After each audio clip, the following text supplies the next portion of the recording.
how do I follow that exactly?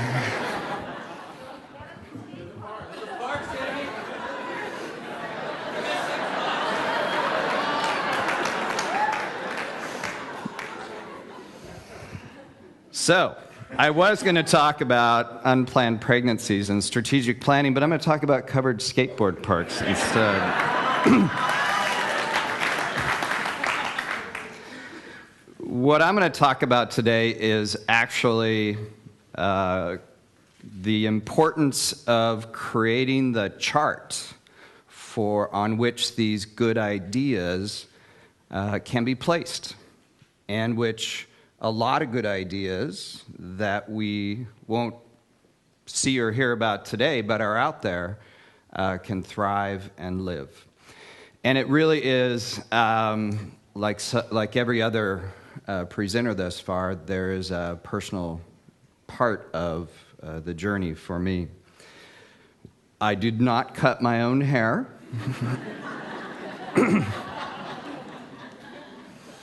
My mom did.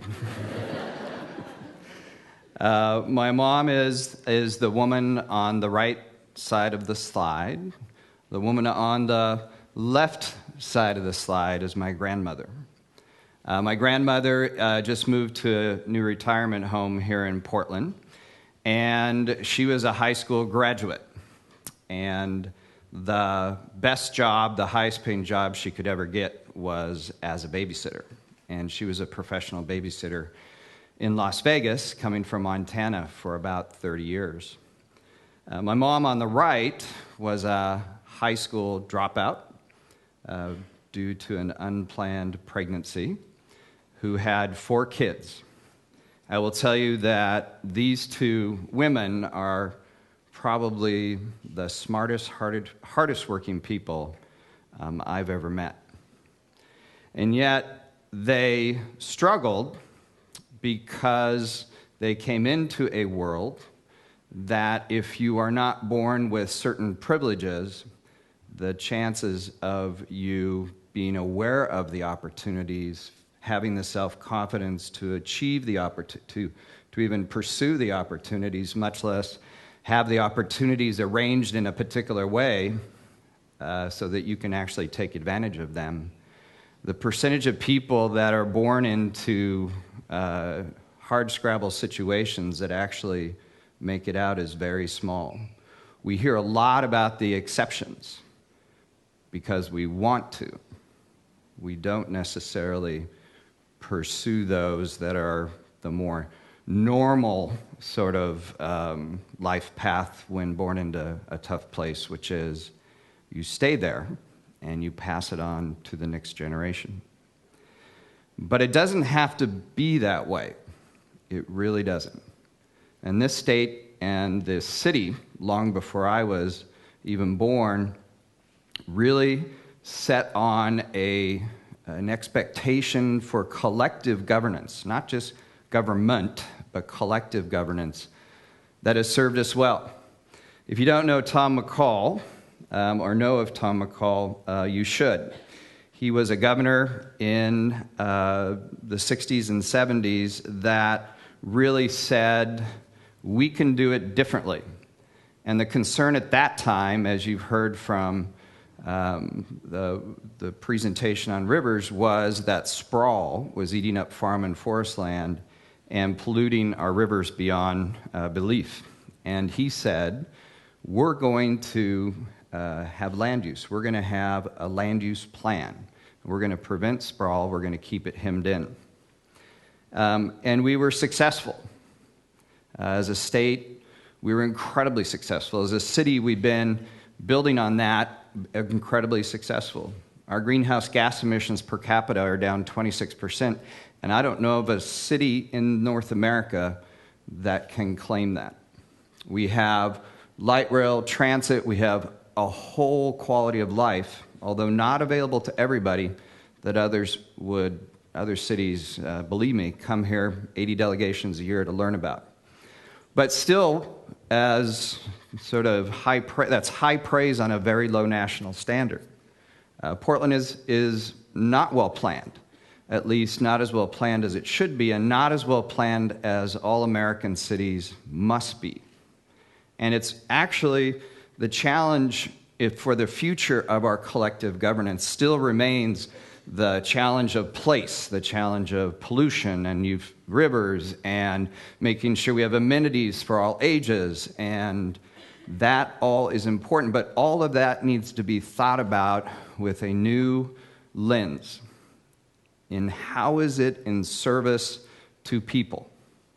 And since we don't have the resources to do everything we want, how can we get the most out of every single effort? How can we get the proverbial twofers and threefers? Because Portland, as great as we are, really, like most American cities, when you look at the people equation of Portland, we have terrible disparities based on race. And they're getting worse. And if you think that's just the way it is, Seattle, it's actually getting better. San Francisco is getting better. We, liberal, progressive Portland, racial disparities economically and in education are getting worse. So we've done a whole lot of good work on the physical sort of planning of the city and state. And that has to continue.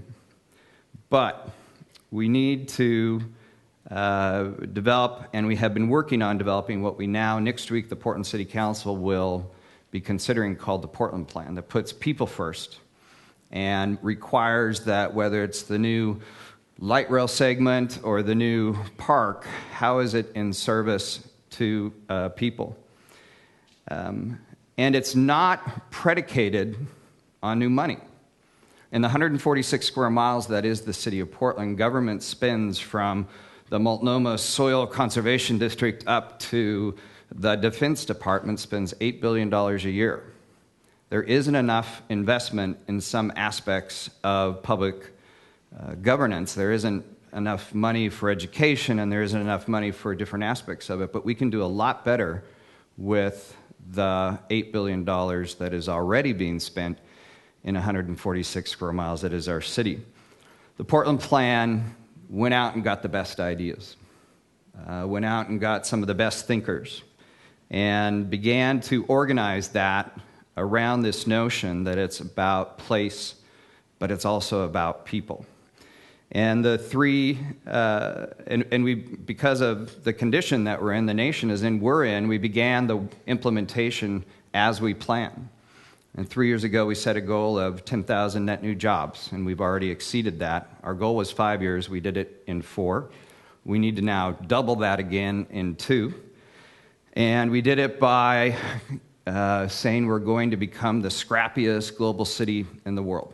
We doubled our exports in the last 10 years. We're going to double them again in the next 5 years. In terms of so jobs and prosperity, a key lacking contribution. We have some of the lowest wages on the west coast of major cities. On education, 4 out of 6 eighth graders drop out of high school, 4 out of 6. And when I ran on wanting to do something about this, the first thing I got was shock. The second thing I got was, no, that must be wrong. But it's not wrong, and that was our city. I'm very proud to say that we had a 10% high school graduation increase thanks to our cradle-to-career efforts over the past 3 years. Our plan is to have the dropout rate in 5 years. It looks like we're going to have to do it in 8. But everything that we do now under this plan will go back to the 4 goals that we've established. And the 4 goals that we've established are prosperity, education, health, and equity. And this has national, I would say, national interest. The U.S. Planning Association featured this plan last week. Because if the cities and regions of the nation are not organized, then that vacuum leaves open the partisan gridlock that we see in our state capitals and in our nation's capital, and it allows anyone with the ability to do a Google search that has a loud mouth and a microphone to basically say what they want in terms of what are the problems and what are the solutions. even if those problems and solutions are not grounded in actual fact. So the contribution that this city and state made back in the 70s around land use can now make an additional contribution of strategic planning for the entire or more entire real world. It is something that is of interest to the rest of the nation, and I believe that it's something, though more importantly, will have the positive impact here at home. Because when this city puts its mind to something, when this city actually rolls up its sleeves and digs into the facts and looks for inspiration elsewhere and creates a roadmap and has everyone sort of using a similar roadmap that they get to add their great ideas to and continuously refresh, then we do great things as a city. My mom worked much harder than she had to raise 4 kids in a very difficult marriage, and then on her own worked much harder than she had to get her high school degree, her bachelor's degree, and her master's degree in architecture.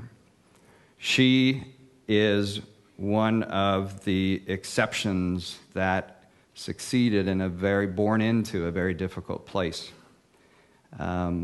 It's on her shoulders that I stand. And my pitch to you is, it doesn't have to be this hard.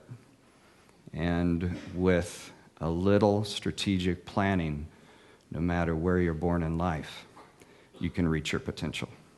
Thank you.